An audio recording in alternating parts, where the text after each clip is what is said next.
anda gıda kolilerimizi tırlarımıza yükleyeceğiz ve birazdan inşallah Teala Gazze'ye doğru yola çıkacak. Şu anda tırlarımız hazır bekliyor. İnşallah Teala zaten araçlar da geldi. Şöyle tırlarımıza yükleyeceğimiz gıda kolilerimiz de burada hazır.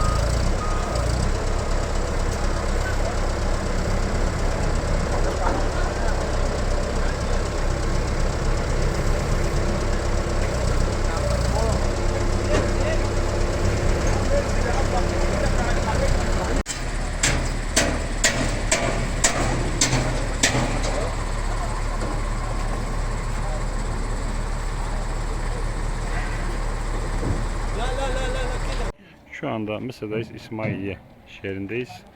Gazze'ye yakın şehirlerden biri ve gıda kolilerimizi yükledik. Bir aracımızı doldurduk. İnşallah birazdan arkada duran aracımızı da doldurup Gazze'ye doğru yola çıkacağız. Tekbir! Allahu Ekber! Tekbir! Allahu Ekber! Tekbir! Allahu Ekber!